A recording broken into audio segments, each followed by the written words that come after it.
Welcome to Crosspointe. Welcome to Crosspointe. Welcome to Crosspointe. We are an inclusive faith community seeking to live out the loving, just, and generous way of Jesus. We are participants in a long tradition that's less concerned with doctrines and dogma that demand total agreement, but a life to be lived, enjoyed, and given away to others. What unites us is a growing awareness that life is precious. That we are made by love in order to love. This community is comprised of and affirms the entire human family. Regardless of race, age, creed, physical abilities, marital or economic status, gender identity, or sexual orientation. So, if you're curious and have come to see, if you are tired and have come to rest, if you are grateful and have come to share, if you are wounded and have come to heal, if you're joyful and have come to celebrate, if you are uprooted and have come to belong, welcome home. Welcome home. Welcome home. Welcome home.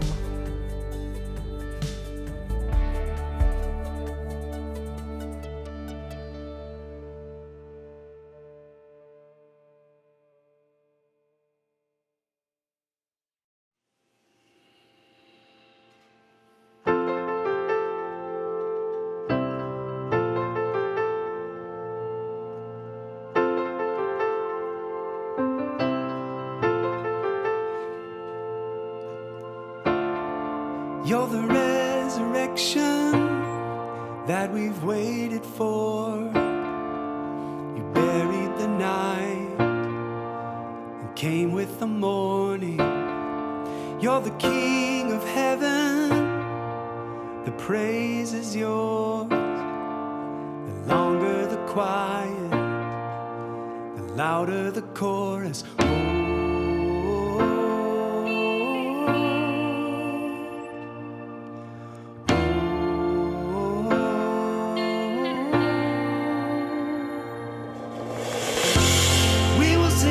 Song, 'cause death is dead and gone with the winner. We will sing a new song, let hallelujahs flow like a river. We're coming back to life, reaching towards the light. Your love is like springtime.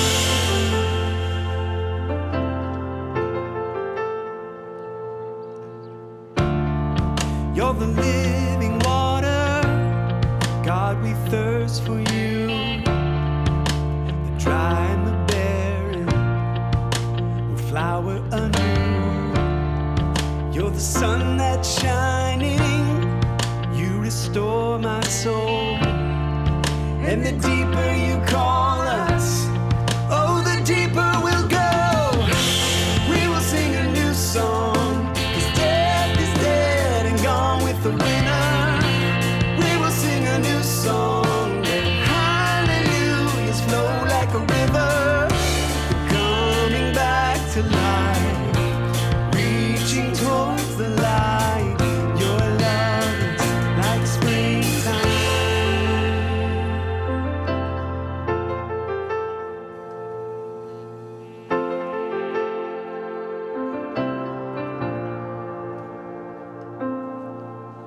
Come tend the soil. Come tend the soil of my soul, and like a garden, I will grow,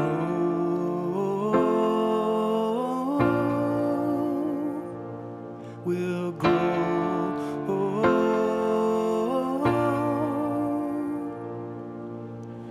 Come tend the soil, come tend the soil of my soul. And like a garden, I will grow. I will grow.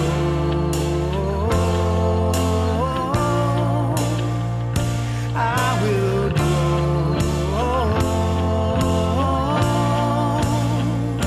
I will grow.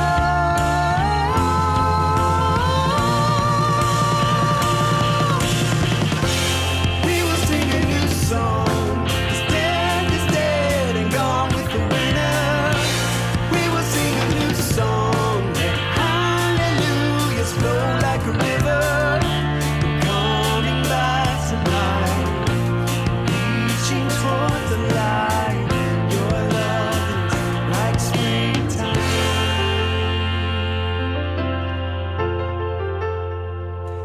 springtime.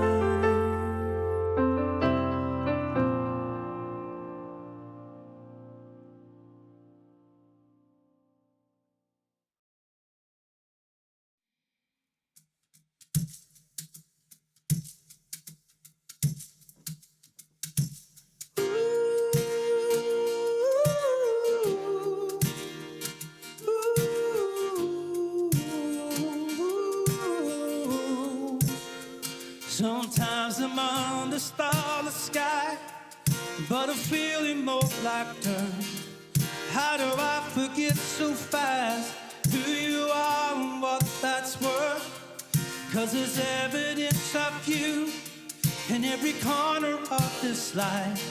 So am I still trying to prove that I don't deserve your time? 'Cause I am yours, and you will always be mine. Seems like madness, I'm invited to the table by your side. I am yours, and you will always be mine. I'm the man whose one ambition is to dance with my divine. I am yours. You are, you are, you are, you are mine. Sometimes I'm walking on a ledge, I'm afraid to just look down. It's like I think I'm in control, I'm giving gravity to doubt. But you love me where I am, enough for you to not look back. And it's the only kind of love that I have ever felt like that. 'Cause I am yours, and you will always be mine. Seems like madness, I'm invited to the table by your side. I am yours, and you will always be mine. I'm a man whose one ambition is to dance with my divine. I am yours. You are, you are, you are, you are mine.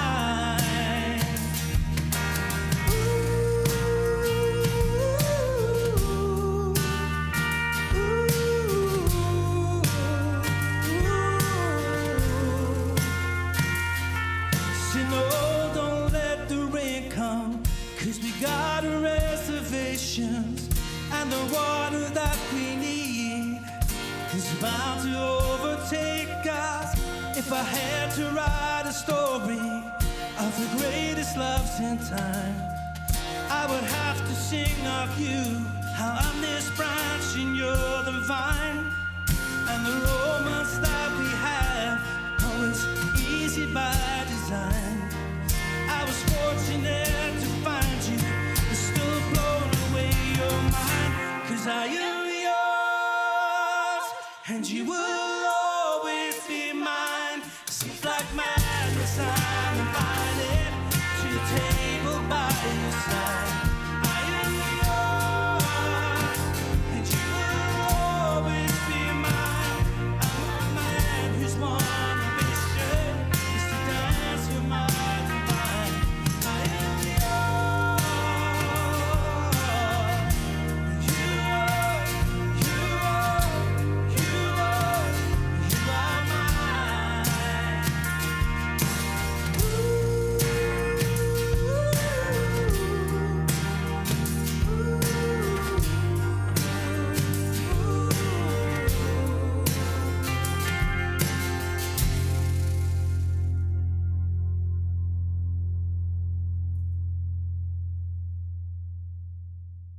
Hey Crosspointe, here's a few things you need to know about our community in the coming weeks. First, we won't be meeting in person on Sunday, May 28th. Yep, that's next Sunday. But we will have service online available for streaming beginning at 10 a.m. And we'll resume our in-person services on Sunday, June 4th. Now, immediately following that service, we'd like to invite the entire Crosspointe community to celebrate with us at our Welcome to Summer event. There's going to be games, food trucks, and more. Please don't miss it. You know we love to celebrate. So we have a really busy summer ahead of us. We had to make a calendar to keep track of it all. So if you want to know more about activities and events going on in the Crosspointe community, you want to go to crosspointe.org/summer. Lastly, if you want to participate in helping fund all that this community is up to, we'd like to invite you to contribute financially. You can give through stocks, PayPal, debit card, mail-in checks, all by going to crosspointe.org/contribute. Or you can text crosspointenc to 77977, and a link will be sent to your phone, and from there you can choose how you'd like to contribute. Thank you so much for being part of this community, and we hope you have a great week.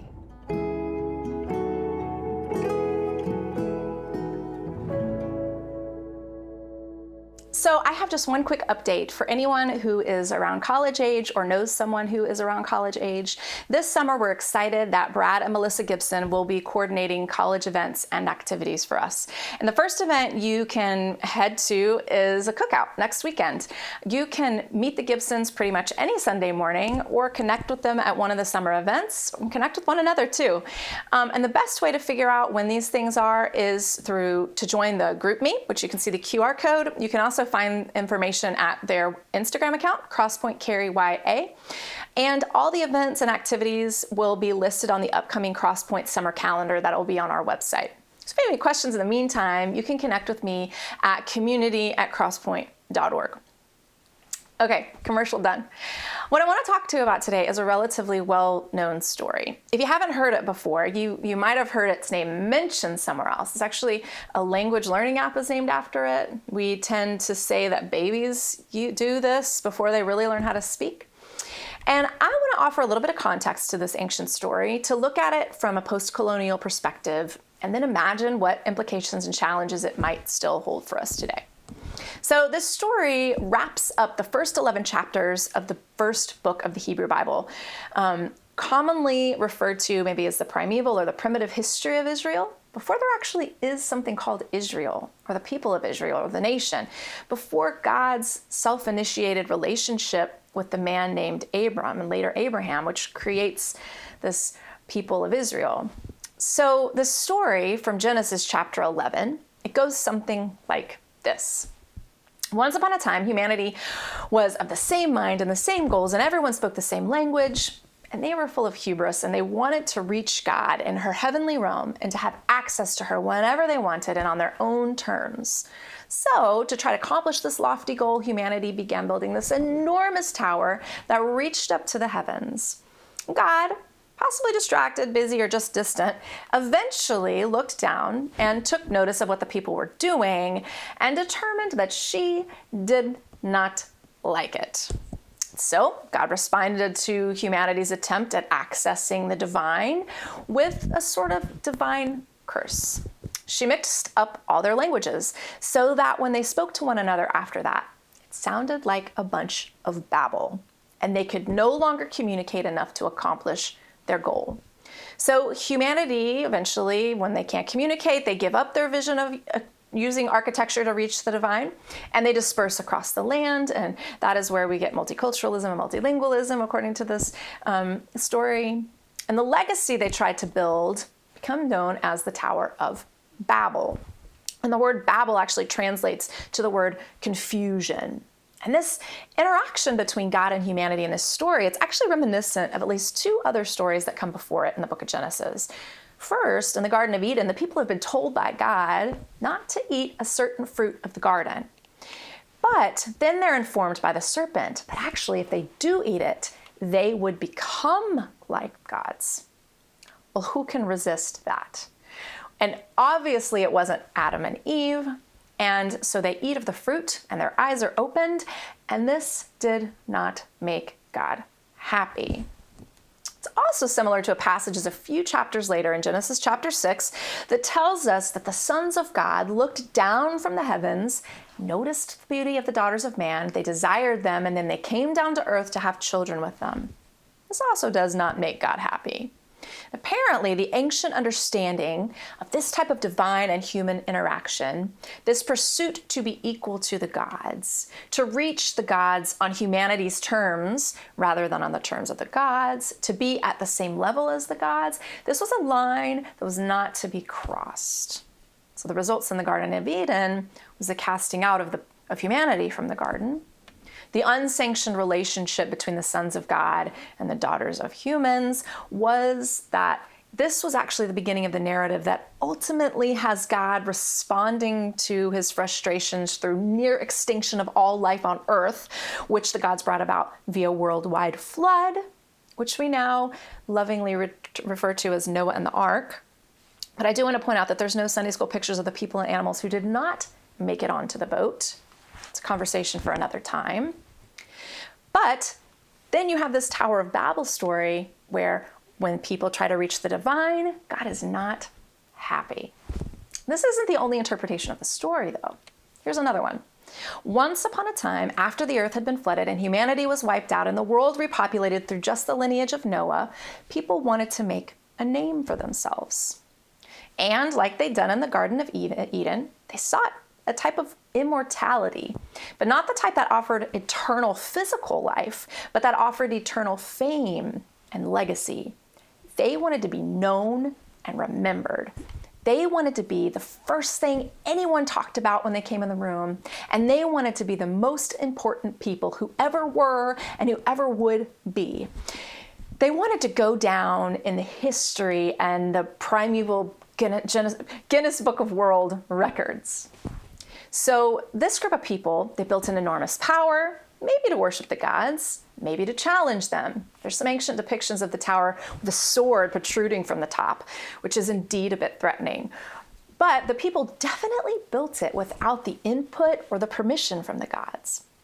And once they completed their mission, they would be unstoppable. They'd be able to do whatever they wished, whenever they wished, and however they wished, and people would be talking about it everywhere.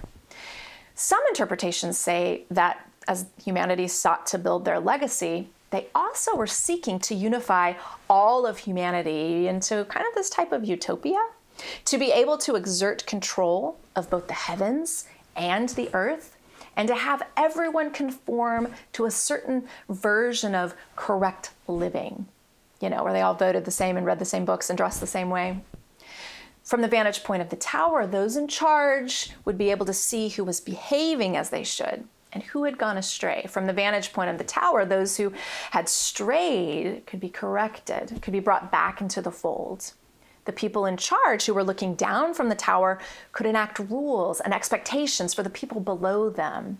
And all those looking up at the tower would be reminded of just how hypothetically wonderful and powerful the people above them were, and how lucky they were to be included in something so glorious. The tower was a vision of a world where everyone looked and acted and behaved and believed in the same uniform way.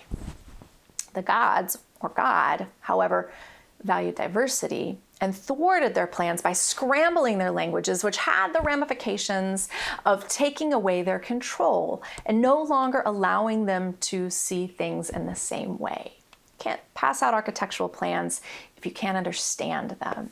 And in this version of the story, humanity's striving to be more than they're supposed to be. They don't know their role. They are too big for their britches, so to speak. This understanding of the story has been used for justification for all sorts of horrible things in societies. One being limiting of immigration. The argument saying that if everyone comes to the United States and speaks the same language, we are in danger of becoming a Tower of Babel. Therefore, everyone should go back to where they came from. Other arguments, they claim this story for their foundations to declare that cooperation between nations, like the United Nations or the European Union, the EU, that they're the beginnings of one world governments and are taking us closer to being a return to the Tower of Babel, something that God herself did not intend and should be avoided at all cost. But that's also not the only interpretation of this short 9-verse narrative. Once upon a time, the people of the earth were horrible to one another. God got fed up, wiped out creation except for a man named Noah and his family and the animals they put on a large, divinely designed ship. After the flood waters receded, humanity again began to populate the earth. And this time, because they'd all come from the same ship, they had language and culture and tradition and everything else in common. And although their God had promised that the earth would never again be flooded by divine action, the people were skeptical. So, ancient thought being what it was, they decided to build a large tower to the heavens. The thinking was either, one, if the world were ever flooded again, they could at least climb the tower and be saved. Or two, because of the way they understood that the water came from the heavens, they believed that they needed to build a tower to put some sort of scaffolding up to hold the heavens so that the world would never be flooded again. Or three, there was actually a Jewish teaching that said the people believed that, according to how time was measured, the heavens naturally collapsed every 656 years, and if they could take control of the heavens and drain them before another 656 years rolled around, they would never have to be afraid of rains or floods or the unpredictable wrath or the nature of the gods. And all of these ideas, they're all based really in a mistrust of God. And, like the other interpretations, God did not like this and descended from the heavens to thwart their plans by scrambling their languages so they were no longer able to communicate in such a way that they could succeed at their task of completing the tower. And all the people became frustrated. They abandoned their common goal. They went their separate ways, which is also the explanation of why we have a multilingual, multicultural world today. One of these is a story about misplaced self-importance, a wish to do things without the assistance of God. One is a story about an overblown focus on the desire for legacy and uniformity and control. And another tells us of a mistrust of the divine to keep their promises. In this case, never to flood the earth again. Which, side note, doesn't, by the way, mean that were promised that we couldn't do it ourselves through our own misplaced treatment of the world. We're perfectly capable of ending the world without the divine. These are not wholly bad or even incorrect interpretations of this ancient text. Various scholarship justifies each one to varying degrees of success. It's actually a newer, post-colonial understanding of the Tower of Babel story. And interpreted through this lens, it's easy to see that European Christianity has been notorious for trying to build our own type of Tower of Babel, although we wouldn't have called it that. We preferred terms like conversion and missionary movements. And during the height of colonialism, Europe sought to conquer the world, to gain dominion over the earth's natural and human resources. Christian missionaries came along with the colonizers and began to Christianize the lands. The problem with this was that their idea of what it meant to have a relationship with the divine was really like a Tower of Babel. It was a siloed way of thinking that understood that a relationship between human and divine was only possible through a Western, white, Christian context.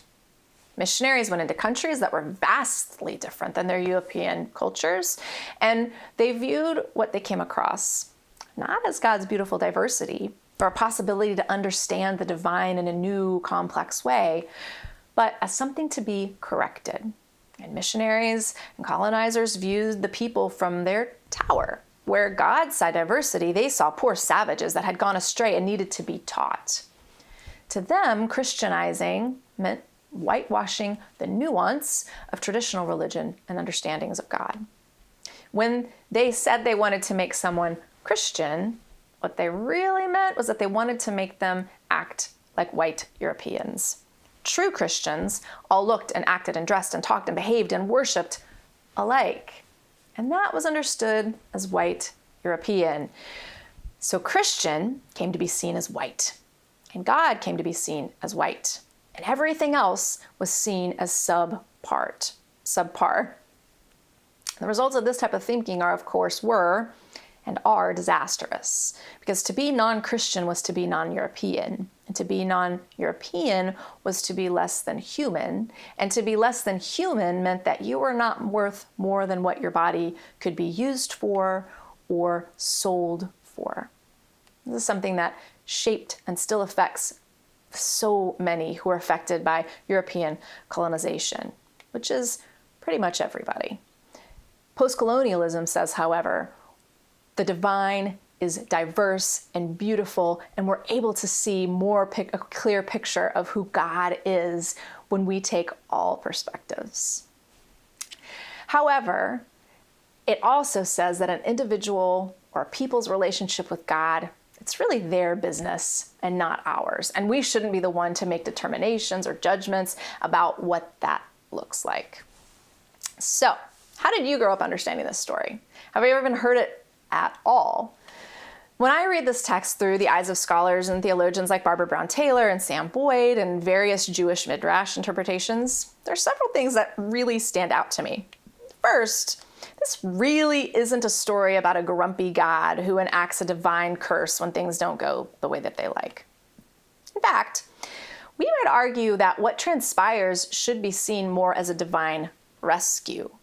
And when we step back, when we set aside our long-held assumptions and interpretations, when we put the narrative into context, we can see something quite different. These interpretations give vastly different justifications for humanity's desire to build the tower. But the results were the same. People went from speaking and thinking one way. They went from one way of speaking and thinking to multiple ways of speaking and thinking and understanding. But what we can miss when we focus on just the intent of the humans is something that we actually already know and forget. God is a lover of diversity. God's love for diversity is shown through the creation story. We see it throughout the text when God interacts and empowers all kinds of people from all over and includes them in their larger story of love and inclusion. Jesus followed this example in the people that he interacted with. God's creation of language Babel was a rescue of humanity from themselves and a refocus on the beauty that can be found in the other. But while God chose to make humanity beautifully diverse, we humans seem to be constantly pulled back into homogeneity, to uniformity. We are drawn to fortify ourselves with those who look like us, and think like us, and believe like us. And we know that the results of this are rarely good, right? It's not a surprise. But what we find is when we think this way, it's why things like white Christian nationalism and hate groups flourish. It's why we had misguided missionary movements and Jim Crow laws that kept us separate but equal.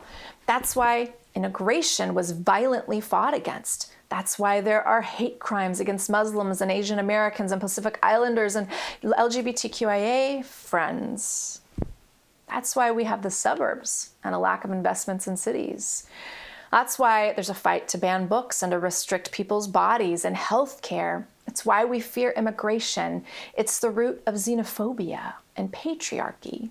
It's the fear of the other, softened using the name of utopia and safety that pulls us really to just create our own towers of Babel, where we can try to exert control over those who fall out of line when they don't look like us or think like us and aren't willing to conform to what we consider a safe or godly way of existing. But we do it in micro ways too, in how we make snap judgments about someone based upon very little bit information we have about them, or even in our relationships when we seek to be understood more than we seek to understand. But I don't believe this is ever what God had in mind. Unity over all else, not unity, but uniformity over all else. Because God is a lover of diversity. Second, if this story is at all about legacy, and I have a hint that that might be in there somewhere, it might serve as a warning to us all. We're often told to think about our legacy, and I don't think that's a bad thing. A legacy is something that is remembered and has long-lasting impact, which it makes us ask the questions, what are we going to be remembered for? What are we going to be known for? What are we leaving the people behind us with? Meaning, what type of people are we putting effort into becoming? These are good questions to ask ourselves, especially on a consistent basis. It refocuses us. It makes us ask, what are the most important things to us? I mean, more than just my family and my friends, what is really important to us? Where do we invest our time and our energy and our money? What are we being defined by? Is it by what we exclude rather than what we include? Are we being defined by hate and fear? Is our legacy defined by what we fight against or what we fight for? Are we allowing apathy to define us? The idea that if it doesn't affect me, I'm not going to bother with it. What is our legacy? It's a good question. But let's remember that at the Tower of Babel, people weren't asking themselves those types of legacy questions. They were seeking a legacy of fame. And perhaps this is what we're to remember about this story. And let me pause and say that's not to say that there's anything wrong with being famous or wanting to be famous. There's not anything wrong with wanting to build a good legacy. But as one rabbi said, what good is legacy when there's a hungry man next door? In other words, what good is our legacy or our systems or our policies or our laws when it becomes more important than, takes the place of, or is at the expense of real people? Theologian, scholar, pastor, author Barbara Brown Taylor offers a little commentary in her book, Holy Envy. She says there's this midrash that expounds on the idea that the problem with the tower building was that it became the singular focus for humanity. It took precedent over everything else, so much so that the tower became so large and so tall that it took a year for people to pass bricks from the bottom of the tower to the top of the tower. Bricks became more important than people. Brick building became an all-consuming social expectation, and anything else was superfluous to the cause of the tower. Actually, when someone fell from the tower because they reached too far and they fell to their death, no one wept. But when a brick was damaged or broken, there was mourning. This midrash goes on to say that a pregnant woman fell from the tower because she went into labor, but she was not allowed to stop making the bricks to celebrate the birth of her child or to rest. Instead, she gave birth, placed the child in her apron, and continued making bricks. Perhaps this is the message of Babel. People are more important. What good is it when our systems and aspirations become more important than people? What good is legacy when those in our country can't afford to live? What good is legacy when it means that what we've created is inequitable, it's harmful to children and bodies, and denies freedoms, all under the banner of care for women, children, and families? What legacy are we building when we have built safe places for our kids to go to school and our PTAs throw the biggest parties, but right down the road, other children do not even have school supplies or money for lunches or appropriate shoes for their sports teams? What legacy are we building when we sit by without saying a word while children and adults are not able to get the medical care they need to live as the people God has created them to be? When the well-being of individuals, of God's most cherished creation, loses priority, then our legacy becomes nothing more than a bunch of babble. No, I think that what happened at Babel was not a divine curse. It was the divine's attempt to save us from ourselves. It was a shock to our systems.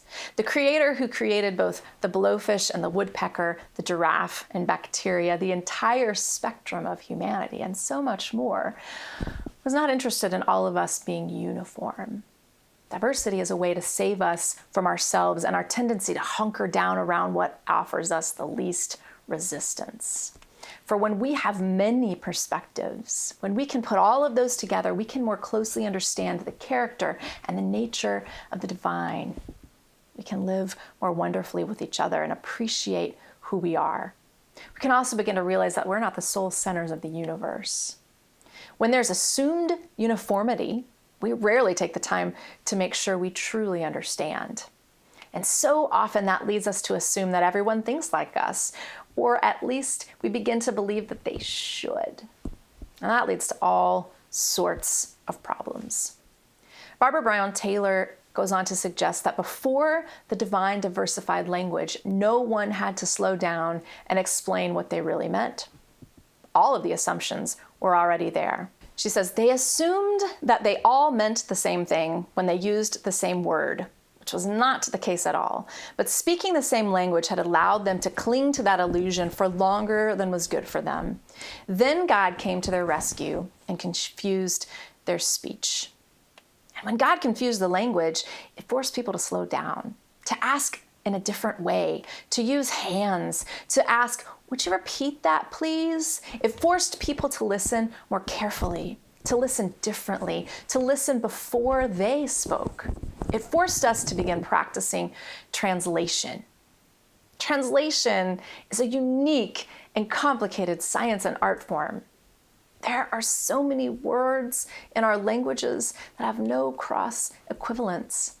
We can't have full understanding unless we have them all. So what we have to settle for is whatever's closest to our own when we talk about things. This reminds us that there's more than one way to say something important.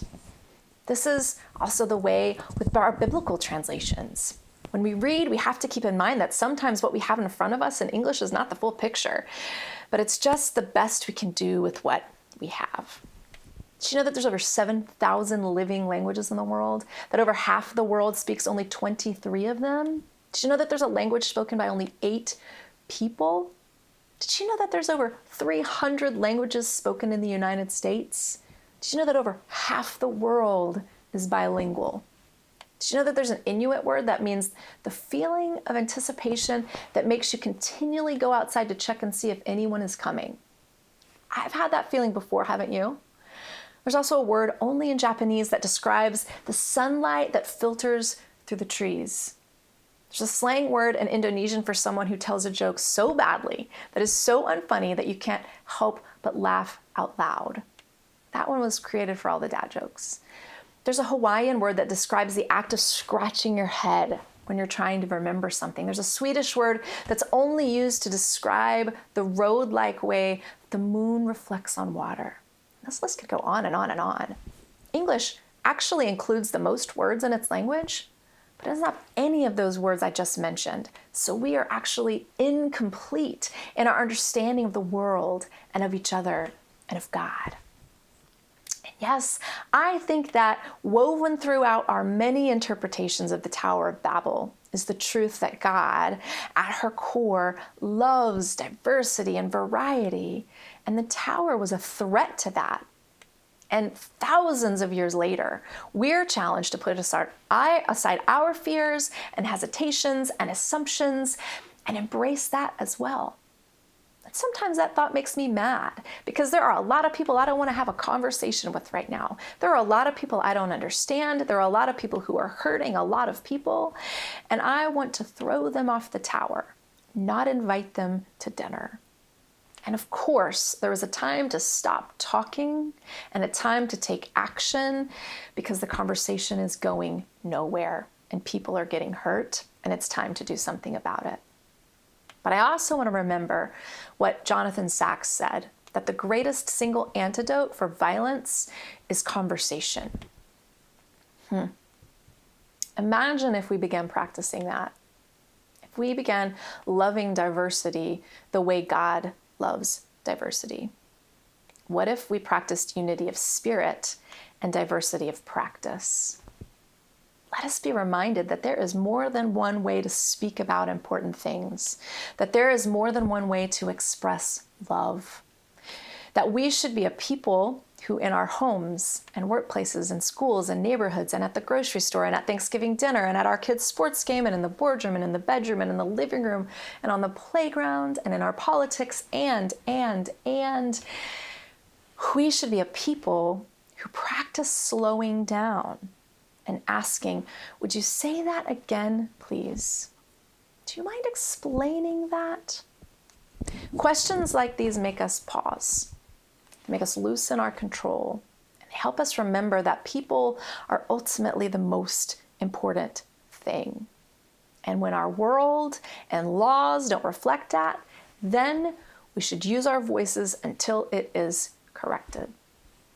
Let us practice being those people, because when we do, we can better understand and better reflect the heart and love of God. Let's conclude with some time of reflection. Peace to you as you go.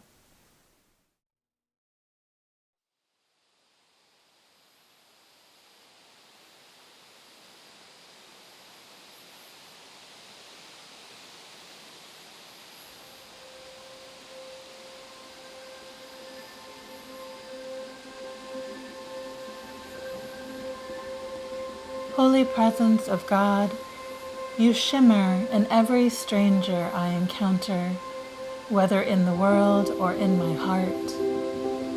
When you came in human form, you sat at table with all those who walked the edges of life and knew their presence as sacred. Create in me a space to welcome in all that is hard and disorienting. Those moments when I feel lost, angry, heartbroken, overwhelmed, ashamed, joyful, grieving, or in love with life. Help me to honor the guests who arrive at the door, to usher in the grace that newness offers, and find Christ's compassionate presence there. May your infinite compassion grow in me the way sunlight spills across a field and include everyone in that loving embrace.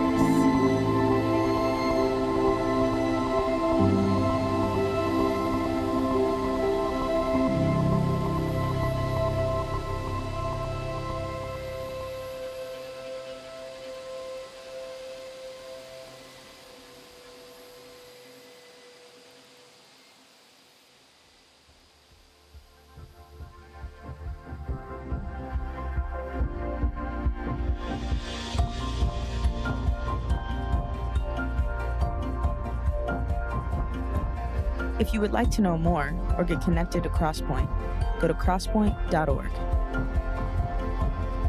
If you're in need of care or assistance, go to crosspointe.org/care. And welcome home.